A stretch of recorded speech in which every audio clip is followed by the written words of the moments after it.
Okay, morning class.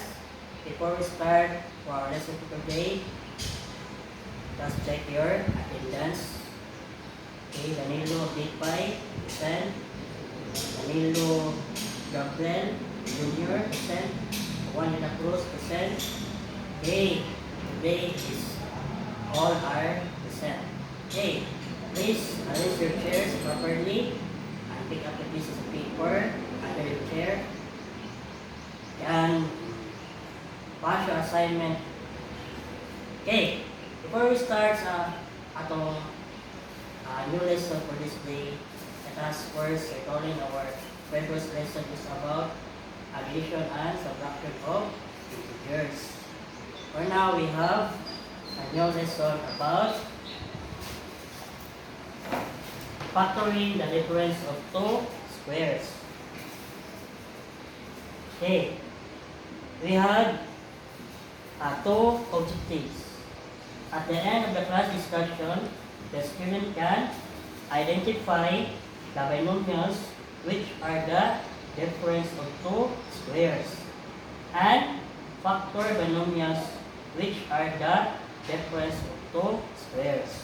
Okay, I have here 6 expressions in the whiteboard which are the following expressions represent a difference of two squares. A. Letter A. 3x cubed plus x cubed. Letter B. X squared minus c squared. Letter C. X squared minus 100. Letter D. X cubed plus 5x. Letter E. 4x cubed, 4x squared minus 25y squared. Letter F, 9b plus 16c squared. Okay, in difference of two squares, how can you identify the expression whether difference of two squares or not? First, you must first know the sign. Okay, the difference in four fundamentals of operation, what are they? Addition, subtraction, division, and multiplication. So, difference man ipangayo. So, atong ipan na ang minus sign or subtraction sign. No? So, let us go back to our expression. Okay, in letter A, 3x cubed plus x cubed. So, nakita na ito nga plus sign. So, this is not a difference of two squares. Letter B, x squared minus c squared. Since minus one siya no, so difference of two squares yan. So this is a difference of two squares. Okay, letter C, x squared minus 100. So ang palitan, ang sign ni utang is minus. So this is difference of two squares. Okay, letter D, x cubed plus 5x. This is not difference of two squares. Kay plus sign siya. Aside na plus sign siya, ang iyang exponent ay cube. So this is not a difference of two squares. Okay, letter E. 4x squared minus 25y squared. This is a difference of two squares. Okay, letter F. 9b squared plus 16c squared. This is not a difference of two squares. Okay, aside from knowing the difference of two squares by the sign, ato pong timanan diri ang mga perfect square numbers. Okay.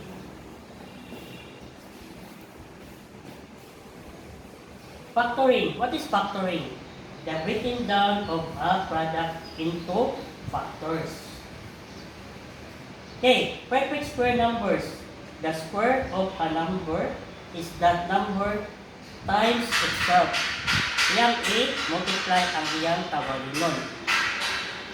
Okay, examples of perfect square numbers are 1, 4, 9, 16, 25, 36, 49, 64, 81, 100, and so on and so forth. Okay, perfect square.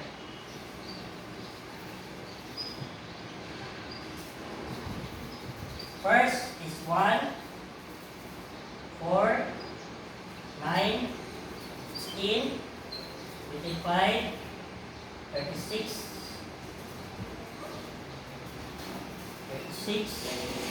49, 64, 81, 100. Okay. Let us know the square root.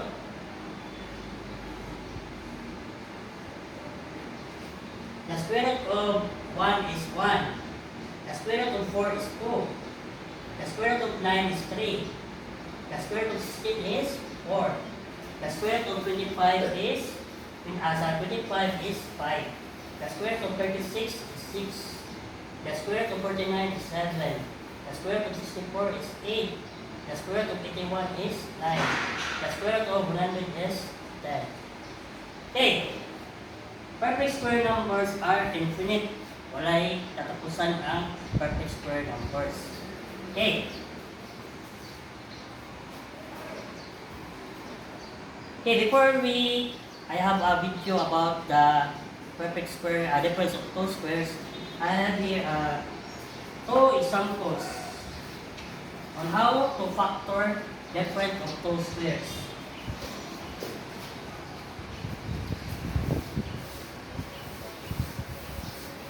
Okay. Factor x squared minus 4. Okay.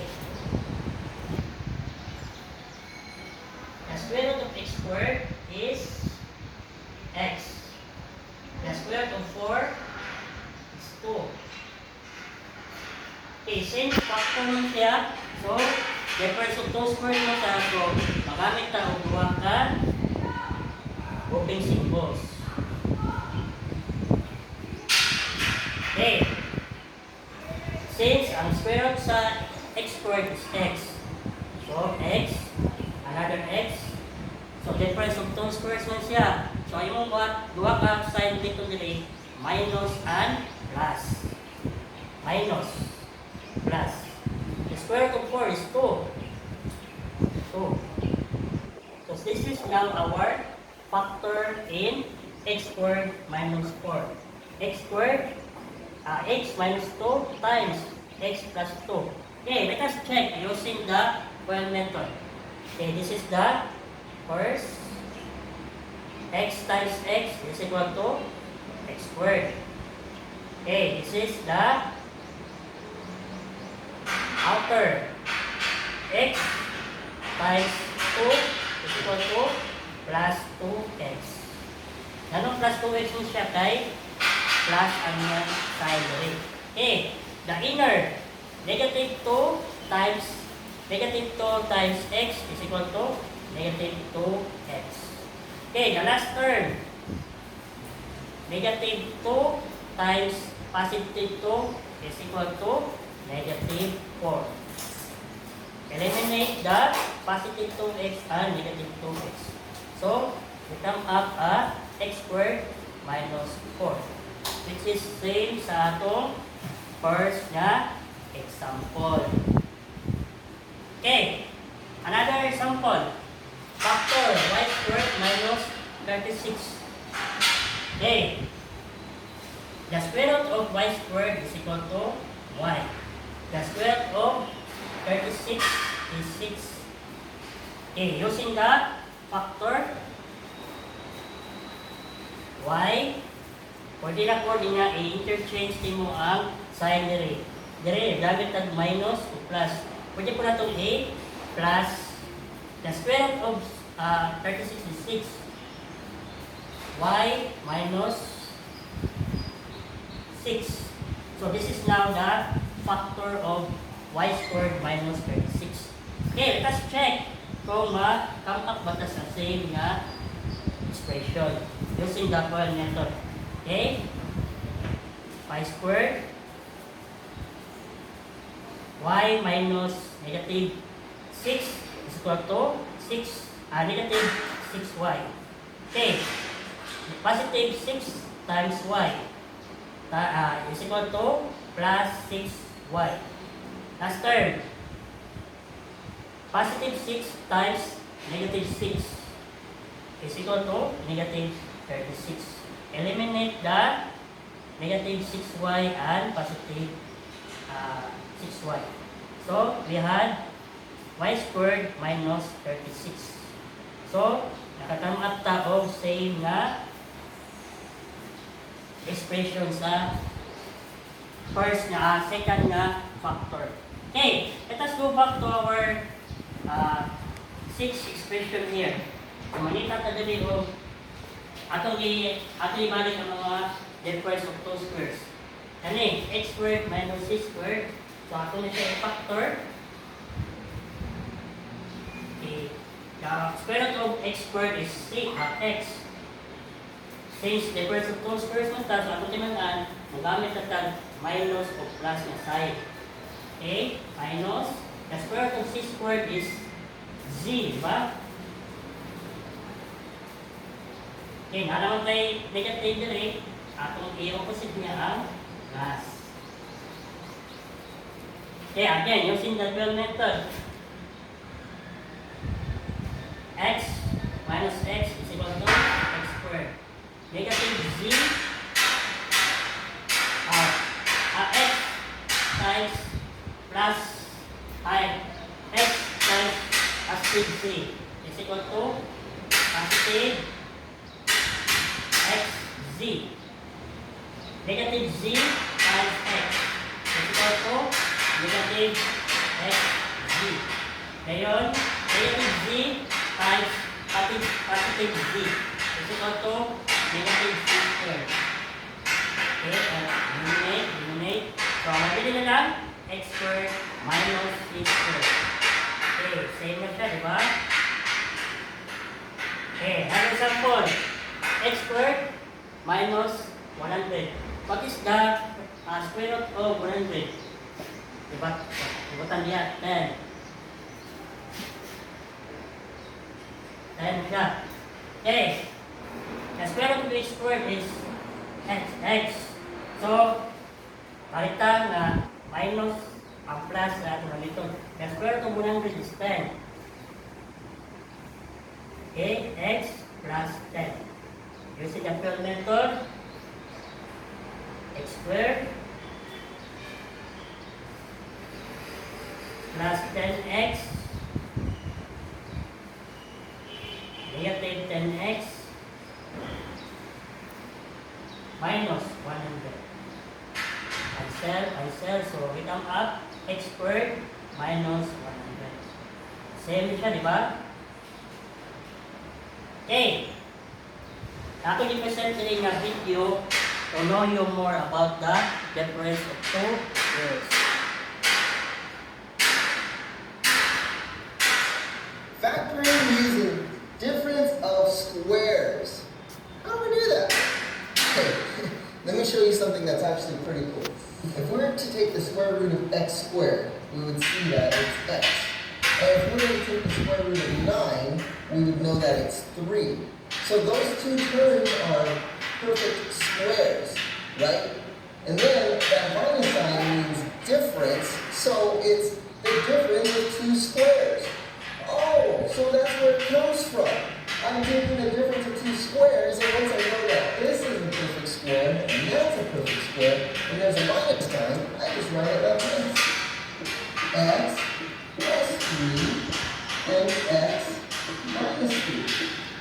Why? Well, because the square root of x squared is x, and the square root of 9 is 3, and then all we do is put a plus and a minus, and we're done. Easy here. Oh, see, no catch.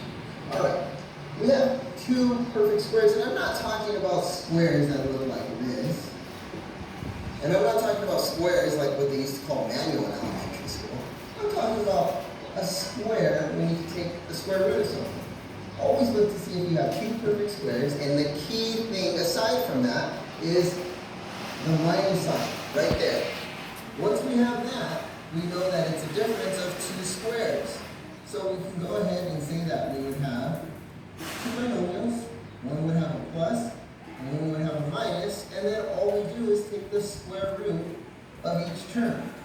The square root of 81x squared is 9x. I'll put 1 here, there. So I'll put 9x and 9x. And then the square root of 16, and we just look at 16. We don't look at the minus sign because we've already put it here. And it would be 4, 4.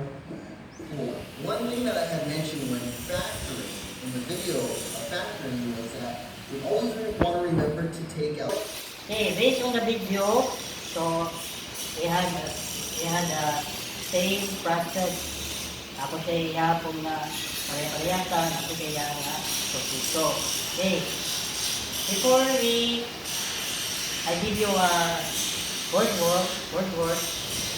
any question about the choice of software? So let's have a wrap up. So first, you must first know the expression. Okay, so that choice of software, so you must know first the expression. First, you must know the sign of the expression. So kung different mo siya, so makita mo sa expression itself na minus at yung sign or subtraction. Aside from that, ang imong timanan po na ang iyong expression po na ay perfect square number. So what are the examples of perfect square numbers? 1, 4, 9, 16, 25, 49, 54, 81, 100, and so on and so forth. Okay. Give the factors of the following difference of two squares as answer this in the blackboard. Okay, tawag po pangalan sa bata na mo, answer sa blackboard. Okay, nasa mo o 2 minutes to answer. Okay, bakanto, 1, okay, ang pamilya mo answer sa number 1, 2, and 3. Okay. Okay, let's check your answer. Okay, very good. Campanilla. Check. Very good. Bakanso and Miracle. Okay, so nakakuha ko sila sa atong lesson. Okay.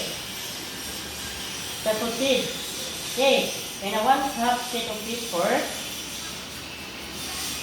factor each of the following difference of two squares and check using the square method. Sa inyong 1/2 set of paper, na ako'y hatang ninyo na 5 ka expression, the difference of two squares. I-factor niya siya ninyo dahil i-check using the square method na ato on the board. Check it using the square method. Okay, rata mo 5 minutes to answer this one. Okay, time's up. Pass your papers. The fun. Okay, assignment. Study more about factoring difference of two squares and prepare for the quiz. Okay. Okay, that's all for today, class. I hope na naamoy na katong sa atong lesson is all about difference of two squares. Thank you and God bless.